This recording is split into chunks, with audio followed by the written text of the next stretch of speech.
أعوذ بالله من الشيطان الرجيم. بسم الله الرحمن الرحيم.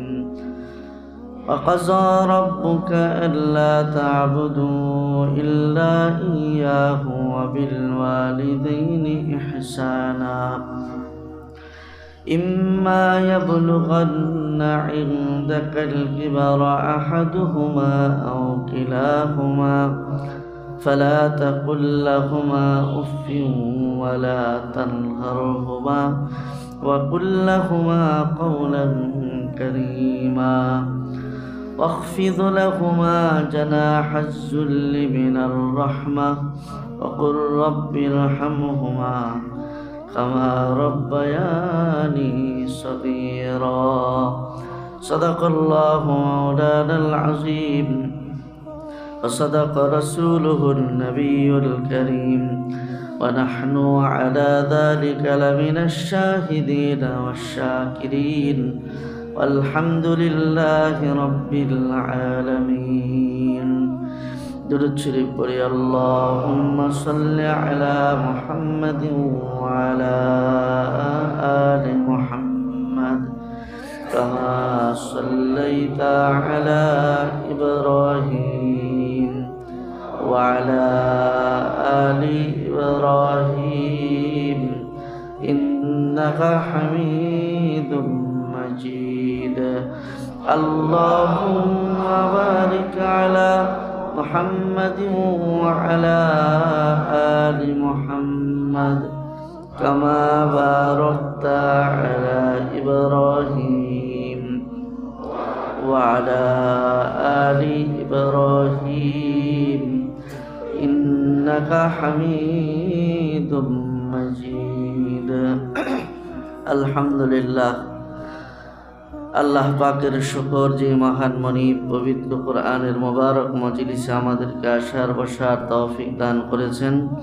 জবান খুলে মহব্বতের সাথে সে মালিকের শুকর আদায় করি আলহামদুলিল্লাহ। মুহতারাম হাজিরিন, গত কয়েক তাফসিরে আমরা পারিবারিক জীবন ব্যবস্থার বিভিন্ন দিক নিয়ে আলোচনা করছিলাম। আমরা এই বিষয়টি নিয়ে আলোচনার শেষ পর্যায়ে চলে এসেছি। প্রথমে আমরা বিবাহের গুরুত্ব এবং দাম্পত্য জীবন সুখময় হওয়ার উপায়, স্বামী এবং স্ত্রী একে অপরের উপর পরস্পরের কর্তব্য দায়িত্ব এবং পরিবারটি পরিপূর্ণ সুখময় এবং শান্তিময় একটি পরিবার হওয়ার জন্য সন্তান লালন পালনে, সন্তান প্রতিপালনে বাবা মার দায়িত্ব এবং করণীয়, এ বিষয়ে আমরা আলোচনা করেছি।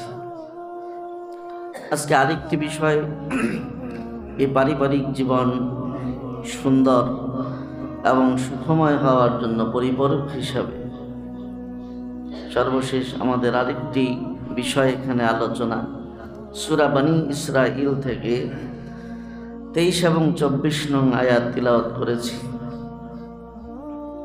একটি পরিবার সুখে এবং শান্তিতে থাকার জন্য স্বামী এবং স্ত্রী পরস্পর যেমন পরস্পরের প্রতি আন্তরিক দায়িত্বশীল হওয়া প্রয়োজন এবং দিনদার হওয়া প্রয়োজন, আবার পরিবারটা পরিপূর্ণ সুখে থাকবার জন্য সন্তানেরও প্রয়োজন।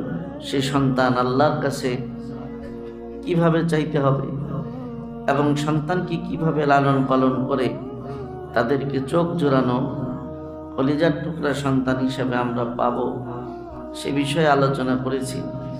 কিন্তু পরিবার সুখী হওয়ার জন্য আরেকটি বিষয় গুরুত্বপূর্ণ প্রয়োজন, সেটা হলো সন্তান যখন বড় হয় তখন জন্মদাতা পিতামাতা তারা ধীরে ধীরে কর্মক্ষম হতে থাকে, বার্ধক্যে উপনীত হতে থাকে। তখন নিজের পরিবারের সুখ শান্তির জন্য বৃদ্ধ পিতামাতা, কর্মক্ষম বয়স্ক পিতামাতাকেও যদি কোনো সন্তান অবহেলা করে, তাদের করণীয় ব্যাপারে যদি ত্রুটি করে, তাহলে বাবা মায়ের মনে কষ্টের কারণে সেই পরিবারও কখনো পরিপূর্ণ সুখ পেতে পারে না। তারা স্বামী স্ত্রী যতই ভালো হোক, সন্তান যতই ভালো হোক, কিন্তু মা বাবার পরিপূর্ণ দায়িত্ব আদায়ের মাধ্যমে তাদের সন্তুষ্টি অর্জন করতে না পারলে এই সব কিছুর পরেও পরিবারে পরিপূর্ণ সুখ আসে না।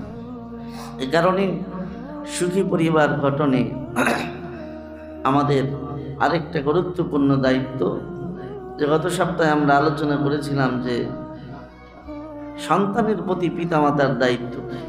আজকে আমাদের আলোচনা যে পিতামাতার প্রতি সন্তানের করণীয় কি। আমার ভাইয়েরা, আল্লাহ পাক রব্বুল আলামিন এই আয়াতের মধ্যে দুটি বিষয় আলোচনা করেছেন। এক নাম্বার, যে পৃথিবীতে মানুষ আগমনের ব্যাপারে কাদের ভূমিকা, সে বিষয়টি নিয়ে প্রথমে আলোচনা করেছেন। এবং আল্লাহ পাক কোরআনে কারীমের মধ্যে বলেন যে পৃথিবীতে মানুষ জন্ম নেওয়ার ব্যাপারে অথবা আমি আপনি পৃথিবীতে আসার ব্যাপারে দুই ধরনের বিষয় কাজ করেছে। এক নম্বর হলো আল্লাহ পাক রব্বুল আলামিনের ফয়সালা। তিনি যদি না চাইতেন আমরা এই পৃথিবীতে আসতে পারতাম না। আল্লাহ পাক আমাদেরকে পৃথিবীতে সৃষ্টি করেছেন, সৃষ্টি করার সিদ্ধান্ত নিয়েছেন। এ কারণে আমরা এই পৃথিবীর আলো দেখতে পেয়েছি। এ কারণে আল্লাহ পাক যিনি আমাদের সৃষ্টিকর্তা, যার সিদ্ধান্তের কারণে আমরা এই পৃথিবীতে আসতে পেরেছি, তার প্রতি আমাদের করণীয় এই আয়াতে বলেছেন। পাশাপাশি দ্বিতীয় অংশে আল্লাহ পাক বলেন যে পৃথিবীতে মানুষ আসার পেছনে আরেকটা ভূমিকাও আছে, সেটা হলো মা বাবা। আরেকটা মাধ্যম হলো মা বাবা। সর্বপ্রথম তো সৃষ্টিকর্তা আল্লাহ পাকই আমাদের মাধ্যম। দ্বিতীয়ত আল্লাহ পাক পৃথিবীতে মানব আগমনের জন্য পিতা এবং মাতাকে মাধ্যম বানিয়েছেন। যদিও এটা আল্লাহ পাকের জন্য কোনো ব্যাপার ছিল না যে পিতা মাতা ছাড়া সরাসরি তার কুদরতে আমাদেরকে পৃথিবীতে আল্লাহ পাক সৃষ্টি করতে পারতেন, পাঠাতে পারতেন। এক্ষেত্রে পিতামাতার মাধ্যম ছাড়াও আমরা পৃথিবীতে আসতে পারতাম। কিন্তু আল্লাহ পাক এখানে পিতামাতাকে মাধ্যম হিসেবে ব্যবহার করেছেন। তাদেরও এখানে গুরুত্বপূর্ণ ভূমিকা মানব আগমনের ব্যাপারে আল্লাহ পাক রব্বুল আলামিন দিয়ে রেখেছেন। কারণ উদ্দেশ্য এটাই, মানুষকে এটা বোঝানো যে সৃষ্টিকর্তার প্রতি যেমন আনুগত্যশীল হওয়া প্রয়োজন, যে তিনি আমাদেরকে পৃথিবীতে সৃষ্টি করেছেন, পাশাপাশি পিতামাতারও আনুগত্যের প্রয়োজন, যেহেতু তাদের মাধ্যমে আমরা পৃথিবীতে এসেছি। পিতা এবং মাতা, তাদের মর্যাদা, তাদের সম্মান আল্লাহ পাক রব্বুল আলামিন বোঝাবার জন্যেই আল্লাহ পাক রব্বুল আলামিন সরাসরি যেটা পারতেন সেটা না করে মানব আগমনের ব্যাপারে পিতা মাতাকে এখানে মাধ্যম হিসাবে ব্যবহার করেছেন। উদ্দেশ্য পিতামাতার সম্মান এবং মর্যাদা মানুষের অন্তরে সৃষ্টি করা। এ কারণে যেহেতু এই পৃথিবীতে মানুষ আসার মাধ্যম আসল তো একটাই আল্লাহ পাক, কিন্তু বাহ্যিকভাবে আরও একটি মাধ্যম যেহেতু আল্লাহ পাক ব্যবহার করেছেন মা বাবা, তাই উভয় মাধ্যমের করণীয় ব্যাপারে আল্লাহ পাক এই আয়াতে বলছেন, ওয়া কাযা রাব্বুকা আল্লা তা'বুদু ইল্লা ইয়াহু ওয়া বিল ওয়ালিদাইনি ইহসানা। এক নম্বর দায়িত্ব আল্লাহ পাক বলেন, এই পৃথিবীতে তোমার আসার পিছনে সরাসরি ফয়সালা হলো আমার, সরাসরি মাধ্যম হলাম আমি। তাই পৃথিবীতে আমার কারণে যেহেতু আসতে পেরেছ, তাই তোমার গোলাম হিসেবে করণীয় কখনো আমি আল্লাহর সাথে শিরিক করবা না, বরং মৃত্যু পর্যন্ত আমি আল্লাহর ইবাদত বন্দেগী আর গোলামির মধ্যে জীবন কাটাবে। 2 নম্বর আল্লাহ পাক বলেন, ওয়া বিল ওয়ালিদাইনি ইহসানা, মাধ্যম হিসাবে যেহেতু পিতামাতাকেও ব্যবহার করা হয়েছে, তারাও তোমাদের পৃথিবীতে আসার মাধ্যম।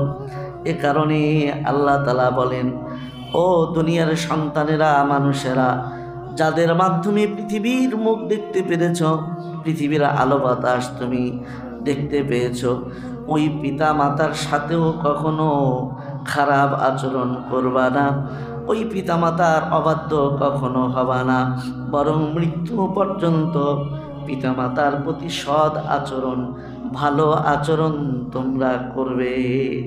তাহলে দায়িত্ব কয়টা? দুইটা।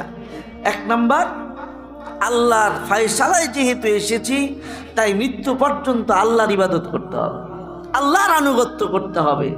আবার যেহেতু মাধ্যম হিসাবে পিতামাতাকেও ব্যবহার করা হয়েছে, তারাও যেহেতু পৃথিবীতে আসার মাধ্যম, তাই পিতা এবং মাতা তাদেরও মৃত্যু পর্যন্ত আনুগত্য করার নির্দেশ করা হয়েছে।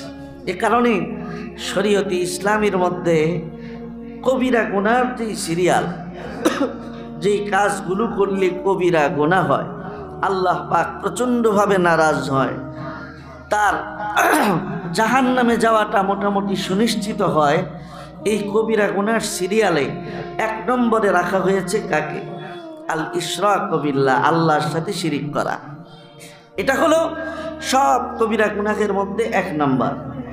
আর 2 নম্বরে যে কবিরা গুনার সিরিয়াল দেওয়া হয়েছে সেটা হলো উকুকুল ওয়ালিদাইন, পিতামাতার অবাধ্য হওয়া, পিতামাতাকে কষ্ট দেওয়া, পিতামাতার সাথে খারাপ আচরণ করা।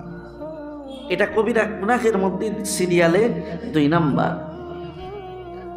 এ কারণে আল্লাহ পাক রব্বুল আলামিন এই আয়াতের মধ্যে সাবধানী বানিয়ে দিয়েছেন যে জান্নাতে যেতে হলে, জাহান্নাম থেকে মুক্তি পেতে চাইলে একদিকে যেমন আল্লাহর আনুগত্য করতে হবে, আরেকদিকে আবার মা বাবার আনুগত্যও করতে হবে।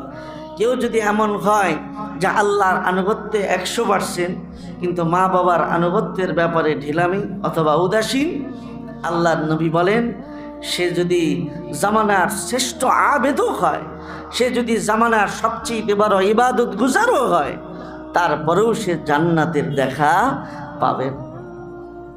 এ কারণে আল্লাহর নবী বলেন, قال النبي صلى الله عليه وسلم رضا الرب في رضا الوالدين وسخط الرب في سخط الوالدين।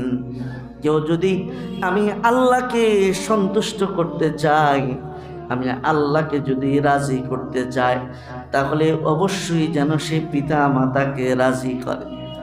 কারণ আমি আল্লাহ পাক ঘোষণা দিলাম, মান রাজিয়া আনহু ওয়ালিদ আনা আনহু রাজি।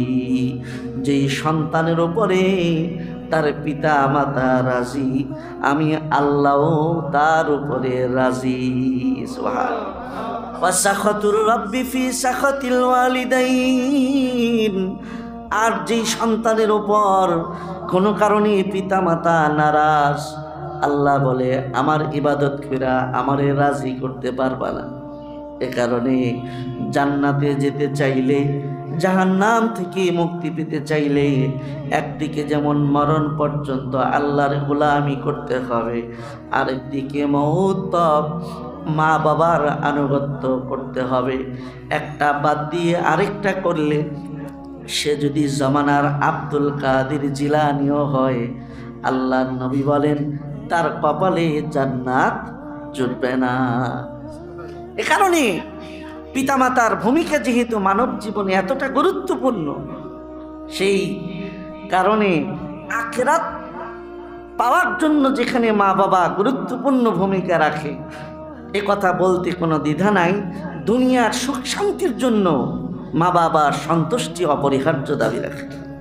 মা বাবাকে সন্তুষ্ট রাখা ব্যতীত, তাদের দায়িত্ব আদায় করা ব্যতীত পৃথিবীর কোনো সন্তান, সে যত বড় ধন সম্পত্তির মালিক হোক, যত সুন্দরী বিবির স্বামী হোক, যত নেক সন্তানের বাবা হোক, মা বাবার হক আদায়ে যদি গাফিল থাকে, তাহলে সে দুনিয়ার জীবনেও পরিপূর্ণ সুখী হতে পারবে না।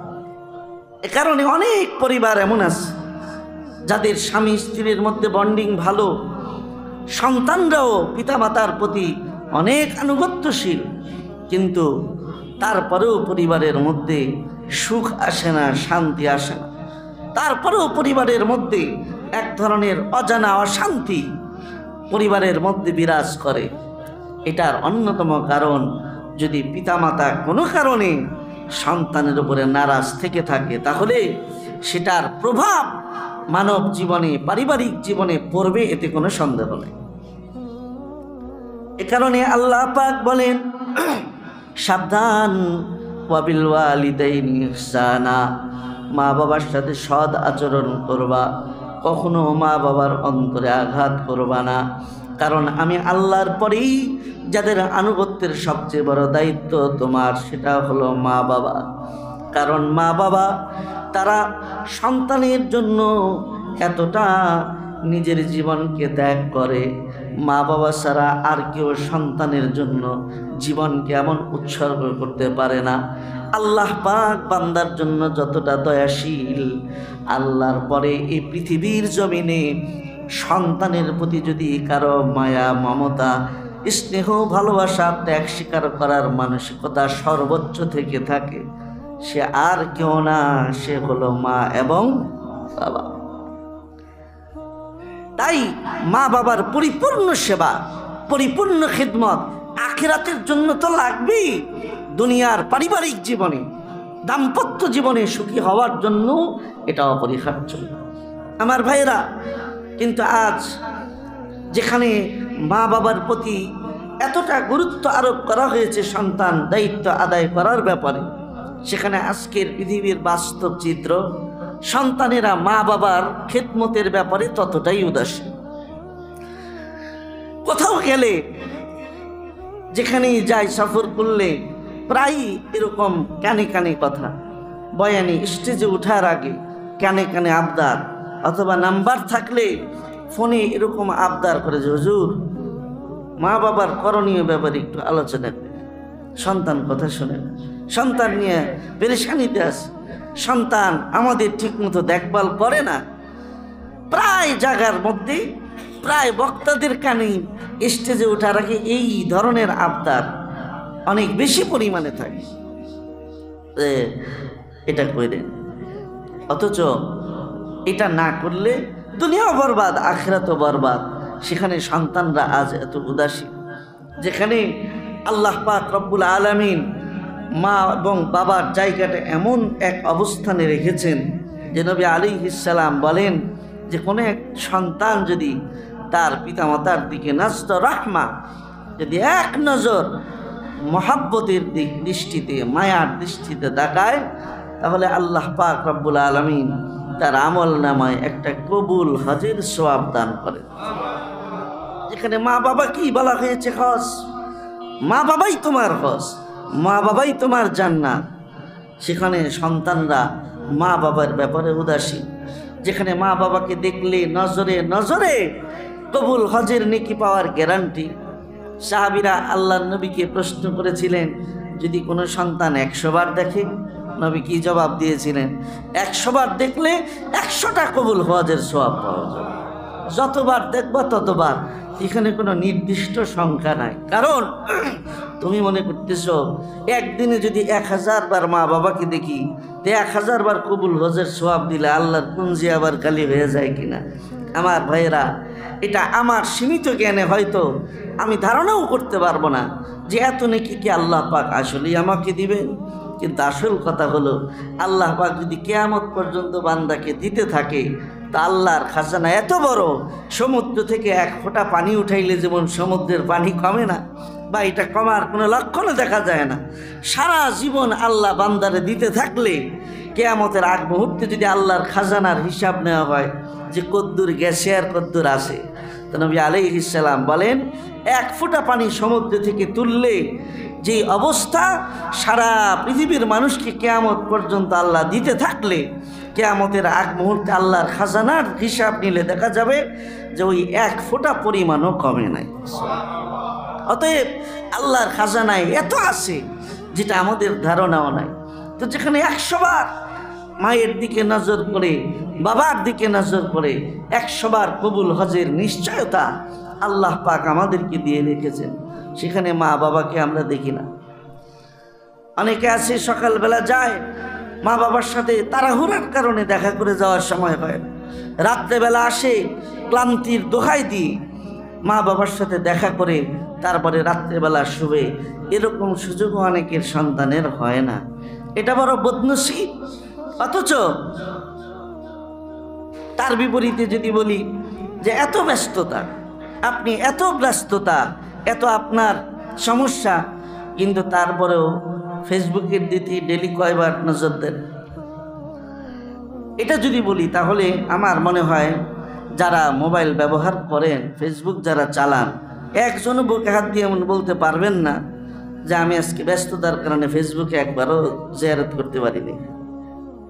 ফেসবুক ঠিকই দেখতেছে, কিন্তু ফেসবুকে দেখলে তো কবুল হজের সোয়াব আছে না? ফেসবুকে যদি 1000 বারও তাকান তো লাভ কি? কিন্তু ফেসবুক দেখার সময় আছে, কিন্তু মা বাবাকে দেখার সময় হয় না। এটা অজুহাত মাত্র, এটা অজুহাত। কিন্তু আসল কথা হলো, যদি মা বাবার নজর করে দেখার গুরুত্ব যদি আমি অন্তর দিয়ে বুঝতে পারতাম, তাহলে কোনো ব্যস্ততাই আমাকে অন্তত মা বাবাকে ডেলি একবার দেখা থেকে আমাকে বিরত রাখতে পারত না।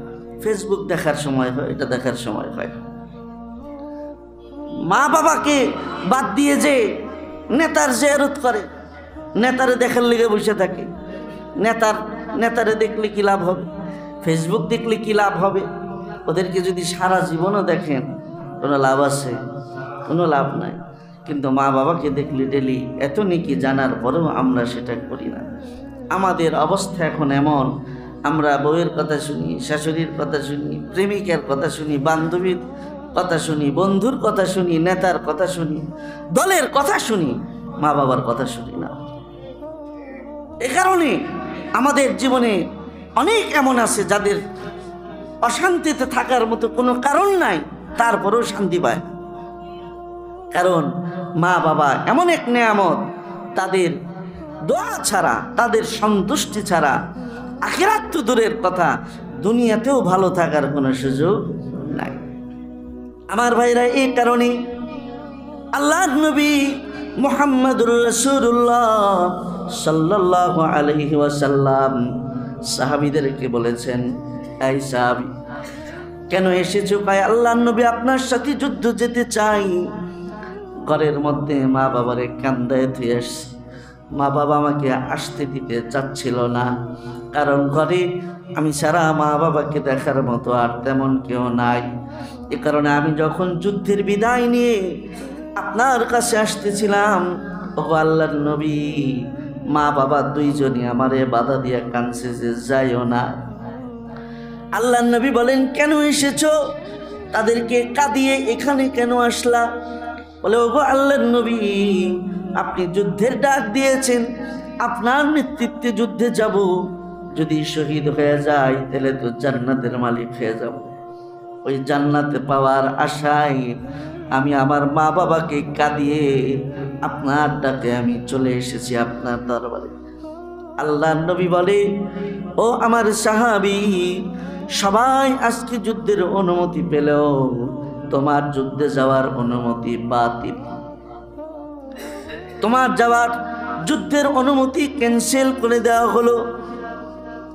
কেন? আল্লাহর নবী বলে, ঘরের মধ্যে মা বাবাকে কাঁদিয়ে রেখে তুমি যুদ্ধে যায় যদি 100 বার হায়াত পায়, 100 বারও শহীদ হও, কপালে জান্নাত জুটবে না।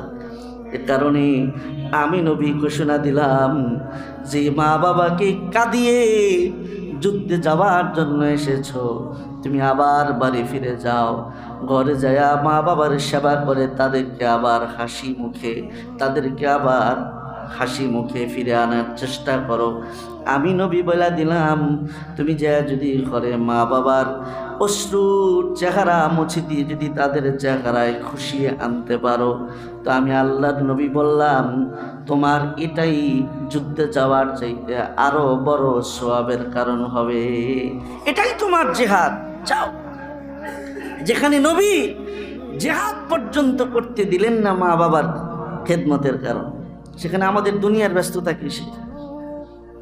যেখানে জিহাদ এত বড় বিধান, গুরুত্বপূর্ণ সময়েও আল্লাহ নবী বললেন যে যাও, যে মা বাবার সেবা করো। সেখানে আবার আমাদের কি সিদ্ধ হয়? আজকে কত বড় দুর্ভাগা, আমরা সেই মা বাবাকে যে বৃদ্ধাশ্রমে দেই। বাংলাদেশের মধ্যে এখন কত বৃদ্ধাশ্রম তৈরি হয়েছে, সেখানে মা বাবাকে রেখে আসা হয়। শরীয়তে এমন কোনো অনুমতি আছে?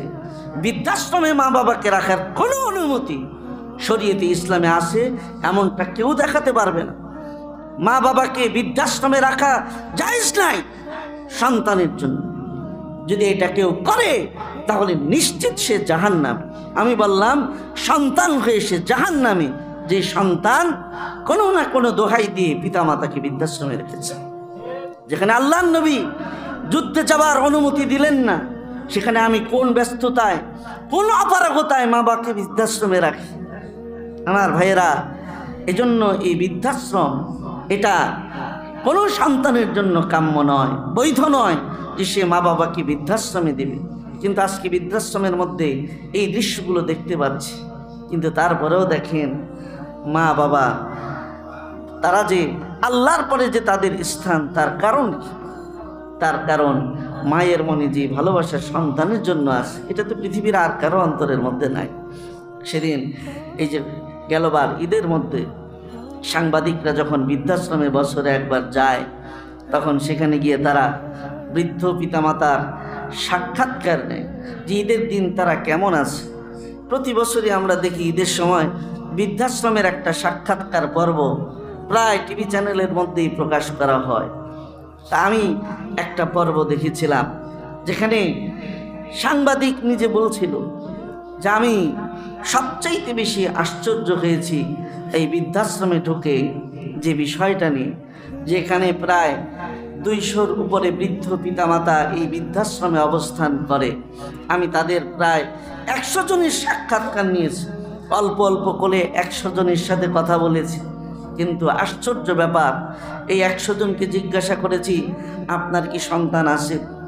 বলে হ্যাঁ আমার সন্তান আছে। টাকা পয়সা নাই? টাকা পয়সাও আছে। তারপরেও আপনাকে এখানে রেখেছে কেন? হয় তাদের সময় নাই, অনেকের ব্যস্ততা, অনেকের পারিবারিক সমস্যা, নানা কারণে এখানে রেখে গেছে। তো কষ্ট হয় না সন্তানকে ছাড়া থাকতে? বললেই চোখে পানি এসে গেছে। বলে সন্তানকে ছাড়া এই বৃদ্ধাশ্রমে একা একা ঈদ করার বেদনা, এটা পিতামাতা ছাড়া আর কারো বোঝার মতো ক্ষমতা নাই। বলেই কেঁদে দেয়, সবাই কেঁদে দেয়। তাদের কান্না দেখে সাংবাদিক বলে যে আমিও নিজেকে সামলাতে পারছিলাম না। ওই অপদার্থ, ওই দুর্ভাগা, হতভাগা, জালেম সন্তানগুলোর প্রতি আমার হৃদয় থেকে ঘৃণা আসছিল যে কত বড় জালেম। ঈদের দিন তুমি নিজে সুন্দর কাপড় পরে স্ত্রী সন্তানদেরকে নিয়ে আনন্দে ঈদ উদযাপন করো, আর মা বাবারা বৃদ্ধাশ্রমে তোমাদের শোকে বসে বসে চোখের পানি ফেলে কাঁদে। তখন আমি সেই মাদেরকে প্রশ্ন করেছিলাম, অধিকাংশ মায়েদের কাছে জানতে চেয়েছিলাম যে তাহলে এই সমস্ত কুলাঙ্গার সন্তানের জন্য, এই সমস্ত অবাধ্য নিষ্ঠুর সন্তানদের জন্য আপনারা ঈদের দিন বদদোয়া করতে পারেন না যে আল্লাহ ওদেরকে ধ্বংস করে দেন? তাই আমি প্রতিটা মা বাবার কাছেই এই প্রশ্ন রেখেছি, কিন্তু শতাধিক মা বাবার সাক্ষাৎকার নিয়েছি। একটা মা বাবাও এ কথা বলে নাই যে হ্যাঁ তাদের জন্য বদদোয়া করি। বরং এ কথা যখন আমি বলেছি, সবগুলো মা, সবগুলো বাবা চোখের পানি ফেলে বলে আমি দুঃখে থাকি কিন্তু আমার সন্তানটা যেন ভালো থাকে। আল্লাহু আকবার। আমার সন্তান যেন ভালো থাকে, আমার জীবন দুঃখে কাটুক, সন্তানের জীবন যেন দুঃখে না কাটে। আমার ভাইয়েরা, মা বাবার কথা শুনলে চোখে পানি ধরে রাখা কঠিন। এই সম্পদ, এই নিয়ামত যারা বোঝে তাদের জন্য বড় আফসোস। মা বাবা বৃদ্ধ হয়ে যায়, মা বাবার জন্য করণীয় আছে বলে সন্তানরা মনে করে না। এ কারণে তাদের কপালে দুনিয়াতেও কষ্ট থাকে, আখিরাতে তো তাদের জন্য জাহান্নাম আছে। যে মা নিজে কষ্টে থেকেও সন্তান কষ্টে থাকা কামনা করতে পারে না, সেই মায়ের জন্য সন্তানের যদি করণীয় না থাকে, সেই সন্তান যদি মায়ের জন্য তার করণীয় পালন না করে তাহলে তার কপালে দুনিয়াতে সুখ থাকবে কি করে? এজন্য আমার ভাইয়েরা, দুনিয়ার জীবনটা সুখময় হওয়ার জন্য, দুনিয়ার জীবনটা সুন্দর হবার জন্য অবশ্যই পিতামাতার খেদমতকে নিজেদের জীবনে আবশ্যক করে নেন। পিতামাতার সন্তুষ্টিকে নিজেদের জীবনের অর্জনের জন্য অপরিহার্য করে নেন। আর কিছু পান আর না পান, যদি মা বাবার দোয়াটা নিতে পারেন, তাদের সন্তুষ্টি যদি নিতে পারেন, তাহলে দুনিয়াতে ভালো থাকার জন্য শিল্পপতি হওয়া লাগবে না, দুনিয়াতে ভালো থাকার জন্য কোটি টাকার মালিক হওয়া লাগবে না, দুনিয়াতে শান্তিতে থাকার জন্য 5 তলা বাড়ির মালিক হওয়া লাগবে না। আল্লাহর কসম, মা বাবার সন্তুষ্টি নিয়ে যদি খোলা আকাশের নিচেও ঘুমান, তাহলে আল্লাহ পাক চোখের মধ্যে জান্নাতের শান্তির ঘুম দিবে। ঠিক কিনা বল? এজন্য মুসা আলাইহিস সালাম তিনি আল্লাহর কাছে একবার জানতে চেয়েছিলেন যে আল্লাহ, জান্নাতে আপনি তো সব নবীদেরকে বন্ধু দান করবেন, জান্নাতে আমার বন্ধু কে হবে? আল্লাহ পাক রব্বুল আলামিন মুসা আলাইহিস সালামকে বললেন, মুসা, জান্নাতে তোমার দোস্ত হবে তোমারই এলাকার এক কসাই। মুসা আলাইহিস সালাম আল্লাহর এই কথা শুনে অবাক হয়ে যায়। আমি মুসা কালিমুল্লাহ, আল্লাহর সাথে আমি কথা বলার সৌভাগ্য অর্জন করেছি। আমার মতো একজন পয়গম্বরের দোস্ত জান্নাতের মধ্যে হবে নাকি একজন কসাই? দুনিয়ার পরিচয় যার কসাই, যে সারাদিন কষ্ট কেটে বাজারে বিক্রি করে, স্বামী মুসা নবীর দোস্ত হওয়ার যোগ্যতা অর্জন করল, নিশ্চয়ই তার মাঝে কোনো বিশেষ গুণ আছে। চলে গেলেন ঠিকানা অনুযায়ী, বাজারে গিয়ে কসাইকে খুঁজে বের করলেন। নজর করে দেখে গোশত কেটে কেটে বাজারে কসাই বিক্রি করে। সারাদিন শেষে যখন বিকাল হয়ে গেছে, অল্প একটু ভালো গোশতের টুকরা ব্যাগের ভিতরে রেখে দিয়েছিল। কসাইটা গোশতের টুকরা সেখান থেকে বের করলো, চাপাটি দিয়ে গোশতের ওই টুকরাটাকে সে একদম কুটি কুটি করে গুঁড়া গুঁড়া করে ফেললো। এরপরে সেটাকে ব্যাগের ভিতরে ভরে সে বাড়ির দিকে রওনা হলো। বাড়িতে যখন এসে বসলো, মুসা নবী তার পিছু পিছু তার বাড়ি পর্যন্ত আসলেন। বাড়িতে এসে দেখেন বারান্দার মধ্যে একটা বৃদ্ধা মহিলা, বয়সের ভারে একদম শিশুদের মতো ছোট হয়ে গেছে, দোলনার মধ্যে সে শুয়ে আছে। যায় সে নিজের হাতে মাকে বিছানার থেকে উঠালো, তার কাপড় পাল্টায় দিল এবং মায়ের পেশাব পায়খানা নিজের হাতে সে পরিষ্কার করল। এরপরে মাকে সে শুইয়ে রেখে চুলার কাছে চলে গেল। ব্যাগের থেকে ওই গোশতের পোটলা বের করে নিজে সে গোশত নিজের হাতে সে রান্না করলো। নিজের হাতে গোশত রান্না করে তারপরে এনে মাকে সে বসায়া বাচ্চার মতো কোলে লয়ে আসে, চামচ দিয়ে দিয়ে খাওয়ায়। এত ছোট ছোট টুকরা করার পরেও বয়সের বাড়ি তার মুখ এত দুর্বল হয়ে গেছে, ছোট্ট ছোট্ট গোশতের টুকরাগুলো সে চিবিয়ে খেতে পারে না। তখন মুসা নবী নজর করে দেখে ওই সন্তান ওই গোশতের টুকরা নিজের মুখের ভিতরে লয়া নিজের দাঁত দিয়ে চিবিয়ে চিবিয়ে আরো নরম করে তারপরে সে মায়ের মুখে দেয়, মা খায়। এভাবে করে মাকে সে পেট ভরে গোশত খাওয়ালো। খাবার শেষে মাকে আবার সে কোলে করে নিয়ে বিছানার মধ্যে শুইয়ে দিল। মুসা নবী নজর করে দেখে দোলনার মধ্যে শিশুর মতো শুয়ে থাকা বৃদ্ধা মা তার কাপা কাপা কণ্ঠে আল্লাহর কাছে 2 হাত তুলে দোয়া করে বলে, আল্লাহ, আমার এই সন্তান আমাকে সে পেট ভরে মজা করে সে খাওয়ালো, সন্তানের মতো মায়া করে আমাকে আদর করে করে সে পেট ভরে খাওয়াইছে। আল্লাহ, প্রতিদিন যে আবদার লয়ে তোমার দুয়ারে হাত তুলি, আজকেও সেই আবদার লে তোমার দুয়ারে হাত তুললাম। আল্লাহ, আমার সন্তানের প্রতি আমি রাজি, আমার সন্তানের সেবায়, আমার সন্তানের খেদমতে আমি তার উপরে সন্তুষ্ট। আল্লাহ, আমার সন্তানকে তুমি পুরস্কার হিসাবে জামানার নবী মূসার সাথে জান্নাতে দোস্ত বানিয়ে দিও। মূসা আলাইহিস সালাম চিৎকার করে কসাইটারে ডাইকা বলে, আয় রে ভাই, আমার বুকে আয়, তোর মতো সৌভাগ্যবান একটা সন্তানের সাথে আমি একটু মোলাকাত করি, আমি একটু মুআনাকা করি। কারণ আল্লাহ পাক আমাকে ওহীর মাধ্যমে জানাই দিছে জান্নাতে সব নবীর দোস্ত থাকবে, তুই কসাই হবি জান্নাতে, আমি মূসা নবীর দোস্ত। কারণ হলো তুই তোর মায়ের সেবা করে, মায়ের দোয়া তোর জীবনে এমনভাবে নিয়ে ফেলেছিস যে মায়ের দোয়ায় আল্লাহ তাআলা তোর কসাই হওয়া সত্ত্বেও জান্নাতে মূসা নবীর সঙ্গী হওয়ার মতো মর্যাদা দান করেছে। সুবহানাল্লাহ। আমার ভাইয়েরা, তাই মা এবং বাবা তাদের সেবা, তাদের খেদমতে কোনো রকম ত্রুটি, কোনো রকম কার্পণ্য করবেন না। আপনার যদি কোনো লস হয়েও যায়, আপনার যদি কোনো কিছুতে ঘাটতি থেকেও যায়, থাকো, তারপরেও মা বাবার খেদমতে, মা বাবার সেবায় যেন কোনো ঘাটতি না হয়। আমার ভাইয়েরা, নবীর যুগ পেয়েছিলেন ওয়াইজাল কারনি, কিন্তু নবীর যুগ পাওয়ার পরেও নবীর জিয়ারত পান নাই। কেন? শুধু মা বাবার সেবা করতে গিয়ে। নবীর কাছে চিঠি লিখলে পরে নবী বলেছিলেন, থাক, আমার মোলাকাত করার দরকার নাই, আমার জিয়ারত করে সাহাবী হওয়ার দরকার নাই, মা বাবার খেদমত করো, মায়ের সেবা করো। এই যে মায়ের সেবা তিনি করেছেন, নবীর যুগ পেয়েও তিনি নবীর জিয়ারত পান নাই। তাই বলে কি ঠকে গেছেন? আওয়াজ করে বলেন না, ঠকছেন? আপনাদের কাছে কি মনে হয় নবীর সাহাবী হওয়ার জন্য তিনি আসতে চেয়েছিলেন মদিনায়, কিন্তু নবী বলেছেন আসার দরকার নাই, আমার সাথে দেখা করে সাহাবী হওয়ার দরকার নাই, ঘরে বসে মায়ের সেবা করতে থাক।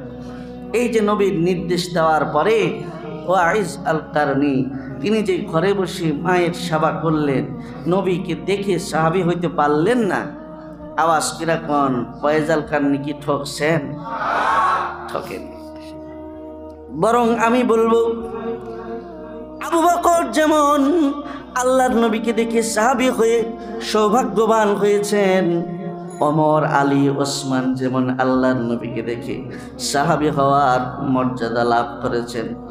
তারা যতটুকু মর্যাদার আসন পেয়েছেন সাহাবী হওয়ার মাধ্যমে, আমি যদি বলি তাহলে ভুল হবে না। আল্লাহ তাআলা ওই ওয়াইজ আল কারনি নবীর নির্দেশ মেনে নবীকে না দেখে সাহাবী হওয়া থেকে বঞ্চিত হয়ে এই যে মায়ের সেবা করলেন, এই মায়ের সেবার কারণে আল্লাহ তাআলা ওয়াইজ আল কারনিকে সাহাবীদের চাইতেও বড় মর্যাদা দান করেছে। ভুল হবে না। কেন? কারণ আমার কাছে দলিল আছে। দলিল কি? আল্লাহর নবী এইদিকে তো ওয়াইজ আল কারনিকে চিঠি দিয়ে জানাই দিলেন যে মায়ের সেবা করো, আমার সাথে সাক্ষাতের দরকার নাই।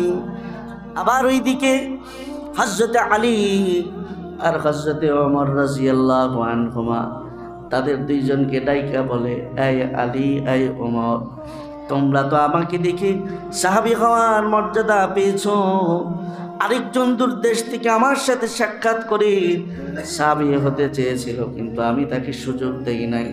ঘরে বৃদ্ধা মা আছে, মায়ের সেবা করার জন্য বলেছি।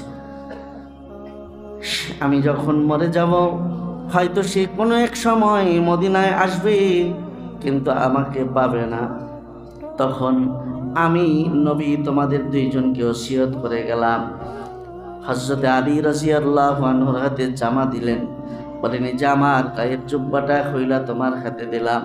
ওয়াইজ আল কারনিকে দেখলে বলবা আল্লাহর নবী জীবদ্দশায় তোমাকে তার নিজের গায়ের জামাটা খুইলা হাতিয়ে দিয়ে গেছে। আর ওমরকে বললেন, ওমর, ওয়াইজ আল কারনি মায়ের সেবা করতে গিয়া নবীর সাক্ষাৎ পায় নাই, এমন কোনো ব্যক্তির সন্ধান যদি কোনো দিন মদিনার মধ্যে পাও, এমন কোনো ব্যক্তির আগমন হয়েছে যদি জানতে পারো, তাহলে ওই মায়ের সেবক ওয়াইজাল কারনির সাথে যে দেখা করবা, তাকে আমার পক্ষ থেকে সালাম দিবা যে নবী তোমাকে মোহাব্বতের সালাম জানায় গেছে জীবদ্দশায়। আর ওমর তার সাক্ষাৎ পেলে তুমি তার কাছ থেকে তোমার নিজের জন্য দোয়া চায়া লইও। দোয়া চাইতে বলছে। দোয়া তো চাই যারা নাকি নিজের চাইতে উপরে থাকে, কিন্তু সাহাবী ওমর যিনি দুনিয়াতে থাকতে জান্নাতের মালিক, সেই ওমরকে আল্লাহর নবী বলতেছেন ওয়াইজাল কারনির কাছ থেকে দোয়া চাই। এতে কি বোঝা যায়? এটাই স্পষ্ট প্রমাণিত যে মায়ের সেবা যদি করে তার মর্যাদা কোনো অংশে আল্লাহর কাছে সাহাবীর চাইতে কম হবে না। এ কারণে মা বাবা যাদের আসে বেঁচে, যুবক যারা আছে, তাদেরকে বলবো যে তোমাদের প্রথম করণীয় মা বাবার অবাধ্য হওয়া যাবে না। মা বাবার সাথে কোনো রকম ধমকের সুরে অসৎ ব্যবহার করা যাবে না। ফালা তাকুল লাহুমা উফিউ ওয়ালা তানহারহুমা ওয়া কুল লাহুমা কাওলান কারীমা ওয়াখফিদ লাহুমা জানাহাজ যুল্লি মিনার রাহমা ওয়া কুর রাব্বিরহামহুমা কামা রব্বায়ানি সগীরা। আল্লাহ পাক বলেন, এই পৃথিবীর সন্তানেরা মা বাবার সাথে কখনো ধমকের সুরে কথা বলবা না। তাদের কোনো কথায় বিরক্ত হইয়া উফ শব্দ পর্যন্ত বলা তোমাদের জন্য হারাম করে দিলাম। কোনো সন্তান যদি পিতামাতার আচরণে ক্ষুব্ধ হয়ে যদি উফ শব্দ পর্যন্ত বলে, তার আমল আমি আল্লাহ তার আমল নামা থেকে তার নেক আমলগুলোকে বরবাদ করে দিব। এবং আল্লাহ তাআলা বলে সব সময় তাদের সাথে সুন্দর ভাষায় নরম ভাষায় কথা বলবা, দয়ার ডানায়া বিছায়া দিবা। তারা যখন বার্ধক্যে উপনীত হবে, তোমাকে যেমন শিশুকালে তারা লালন পালন করেছে, তোমরাও তাদেরকে শিশুর মতো লালন পালন করবা। আর তারা যদি মরে যায়, তাদের জন্য সব সময় আল্লাহর কাছে দোয়া করবা, রব্বিরহামহুমা কামা রব্বায়ানি সগীরা। আয় আল্লাহ, আমার পিতামাতা আমাকে শৈশবে যেভাবে দয়া করে লালন পালন করেছে, তারা এখন কবরে শুয়ে আছে। আল্লাহ, আমার পিতামাতাকে তুমি এমন দয়ার সাথে কবরেও লালন পালন কইরো। আমার ভাইরা, তাই পিতামাতার প্রতি যুবক বয়সে অবাধ্য হওয়া যাবে না, তাদের কথা অমান্য করা যাবে না। আমাদের যুবকরা যারা আসে, তাদের কাছে মাঝে মাঝে লাগে মায়ের কথা একদম লাগে তিতা তিতা, বন্ধুর কথা লাগে মিঠা মিঠা। মনে করে যে আমার মা যা কইতেছে এটা আমার জন্য ঠিক হবে না, বন্ধু যা কইতেছে এটাই ঠিক। আল্লাহর কসম, স্বার্থের বন্ধুত্ব শেষ হয়ে গেলে এই বন্ধু আর তোমার পাশে থাকবে না। কিন্তু মা, তার কথা তিতা লাগলেও তোমার যত বিপদ হোক, মা তোমাকে ছেড়ে কখনো যাবে না। এ কারণেই তো সন্তান মারা গেলে পিতার জন্য দাফনের অনুমতি আছে, মায়ের জন্য দাফনের অনুমতি নেই। কারণ মা সন্তানের এই কবরের বিপদেও সন্তানের জন্য এতটা দয়ালু, এতটা ভালোবাসা নিয়ে এসে থাকে যে কোনো মাকে যদি কবরের মধ্যে সন্তান দাফন করার অনুমতি দেওয়া হতো, তাহলে মা সন্তানকে কবরে রেখে নিষ্ঠুরের মতো কবর থেকে আর উপরে উঠতে পারত না, বরং সন্তানের সাথে মা নিজেও কবরে শুয়ে যেত। এজন্যই মাকে অনুমতি দেওয়া হয় নাই। আমার ভাইয়েরা, সেই গনিমত মা বাবা নিয়ামত যাদের বেঁচে আছে, যুবক বয়সে তাদের কোনো কথা অমান্য করব না, তাদের সাথে খারাপ আচরণ করব না।